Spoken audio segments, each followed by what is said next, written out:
Ces légumes ne sont pas seulement sains, ils sont savoureux, ils me font me sentir bien et surtout, ils ne font pas grimper ma glycémie. Aujourd'hui, je vais présenter 7 légumes que chaque diabétique peut consommer quotidiennement.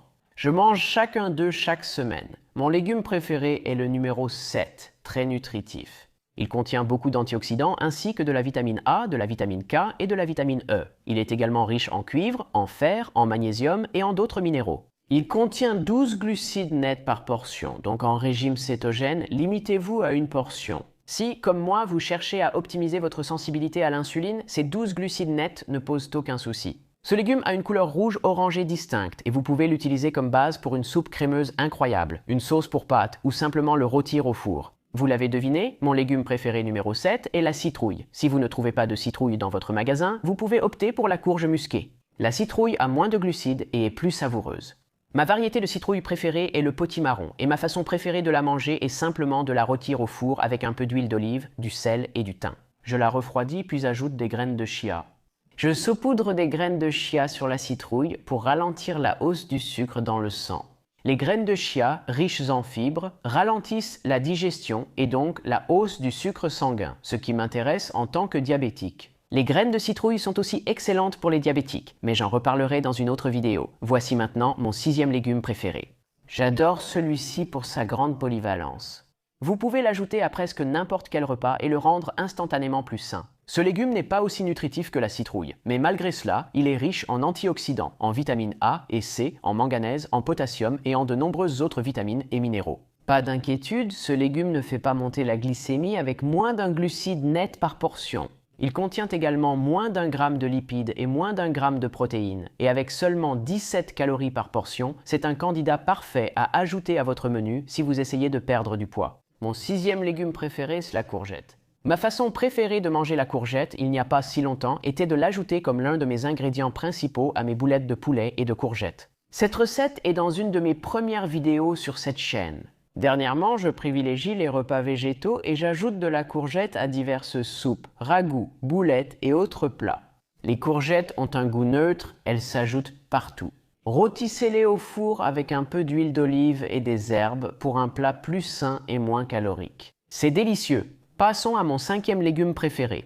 Nous avons déjà la citrouille qui est orange, la courgette qui est verte, donc il nous faut manger quelque chose de rouge et de jaune, parce que ce que je recherche ici, c'est la diversité. Je veux avoir un arc-en-ciel dans mon assiette. Les plantes de différentes couleurs sont associées à des niveaux plus élevés de nutriments spécifiques et à des bienfaits spécifiques pour la santé. Je veux une alimentation équilibrée et nutritive, donc la variété des couleurs est très importante pour moi. Mon légume préféré numéro 5 a un goût sucré délicieux, mais pas beaucoup de sucre, seulement 4 glucides nets par portion. En plus, c'est super savoureux, très rafraîchissant et plein de vitamines et d'antioxydants.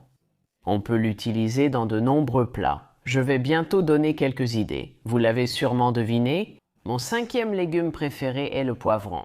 Attention, bien qu'une portion de poivron ait seulement 4 glucides nets, il s'agit surtout de sucre. Donc, ils peuvent faire grimper votre glycémie assez fortement si vous mangez beaucoup de poivrons. J'aime surtout ajouter des poivrons à un chili végétarien aux haricots ou à ma salade de quinoa maison, déjà montrée dans une vidéo. Selon mon expérience, associer des poivrons à des haricots, des feuilles vertes et d'autres aliments riches en fibres évite de trop augmenter la glycémie tout en profitant de leur goût sucré. Passons à mon 4e légume préféré. Et si vous n'étiez pas d'accord avec moi sur mon premier légume, la citrouille, alors vous ne serez certainement pas d'accord sur celui-ci, car celui-ci contient beaucoup de glucides et les glucides font grimper votre glycémie. Mon légume préféré ND04 est la pomme de terre. Restez avec moi. Je veux expliquer pourquoi je ne pense pas que les pommes de terre soient si mauvaises et pourquoi elles figurent sur ma liste. Une petite portion de pommes de terre cuites contient environ 30 grammes de glucides, ce qui est assez élevé, et les pommes de terre en général ont un indice glycémique élevé. Les pommes de terre sont aussi vues comme saines et nutritives, car riches en potassium et vitamine C. Alors, laissez-moi vous montrer quelques astuces pour que vous puissiez quand même profiter du délicieux goût des pommes de terre sans cette hausse gênante de la glycémie. Choisissez d'abord des pommes de terre à indice glycémique le plus bas possible. Les pommes de terre Charisma ou Nicolas ont un index glycémique inférieur à 60 parmi les plus bas. Une autre excellente option est la patate douce, qui a également un indice glycémique plus bas. Les patates douces sont plus nutritives que les pommes de terre. Ne pelez pas les pommes de terre, la peau contient environ la moitié de leurs fibres.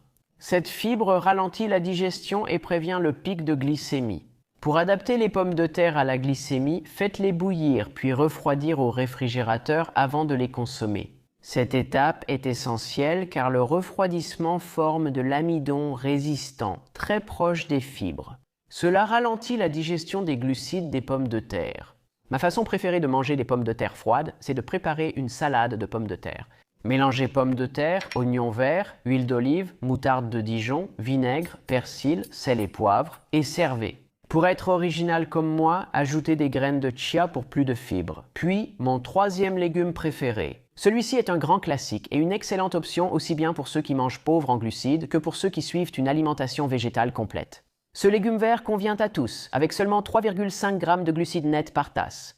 Il offre aussi 2,5 g de protéines, 2,5 g de fibres et seulement 31 calories, ce qui en fait un excellent choix pour ceux qui veulent perdre ou maintenir leur poids. Ce légume est littéralement bourré de vitamine C, de vitamine K et contient une longue liste d'autres vitamines et minéraux. Vous pouvez tous les voir à l'écran en ce moment. Vous avez deviné juste, mon troisième légume préféré est le brocoli. Et si vous n'aimez pas le brocoli ou si vous ne le trouvez pas dans votre magasin le jour où vous faites vos courses, vous pouvez opter pour le chou-fleur. Les deux ont des quantités proches. Je préfère le brocoli pour l'effet arc-en-ciel, car le chou-fleur manque de couleur. Blanchissez le brocoli quelques minutes à l'eau bouillante et servez-le en accompagnement. Mais ma façon préférée de manger du brocoli, c'est de préparer une soupe de brocoli crémeuse et saine. Faites bouillir les fleurettes de brocoli 10 minutes dans l'eau salée, puis mixez la soupe jusqu'à obtenir une purée. Pour terminer cette soupe incroyable, il suffit d'ajouter 1 ou 2 tasses de lait d'amande chaud et une bonne quantité d'huile d'olive extra vierge.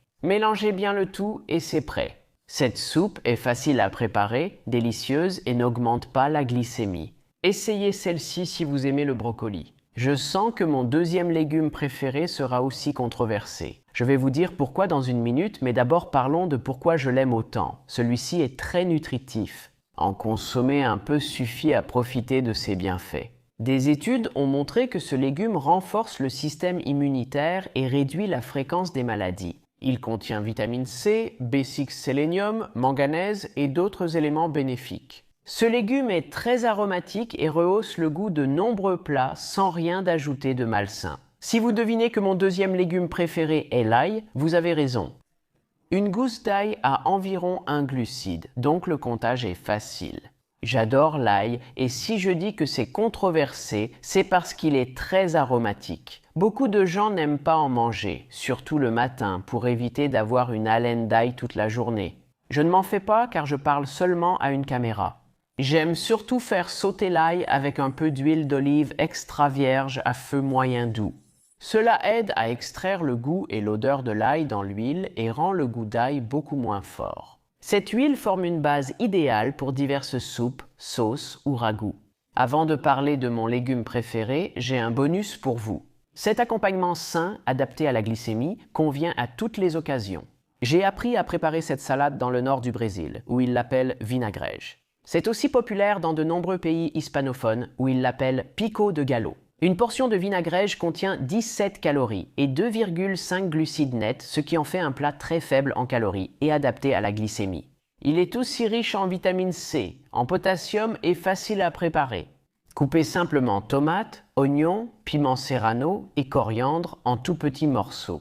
Ajoutez du jus de citron vert et du sel, mélangez le tout et c'est prêt. Si vous mangez pauvre en glucides, utilisez-la en salade ou sauce pour barbecue et viande grillée. Si, comme moi, vous mangez des aliments complets végétaux, c'est un accompagnement polyvalent idéal. J'ai toujours un grand bol de vinaigrette au frigo. Mélangez-la avec du quinoa, du maïs, de l'avocat et des haricots. Avec une vinaigrette, vous pouvez varier les salades. Découvrons maintenant mon légume préféré. Si vous connaissez déjà ma chaîne, vous savez sûrement de quel légume il s'agit, car c'est le seul présent dans ma liste des 7 super aliments contre le diabète. Si vous n'avez pas vu ma vidéo sur les super aliments contre le diabète ou si vous avez oublié de quel légume il s'agissait, cliquez ici et regardez-la à nouveau. Découvrez d'autres excellentes options compatibles avec la glycémie dans cette vidéo. Je vous y attends. Au revoir.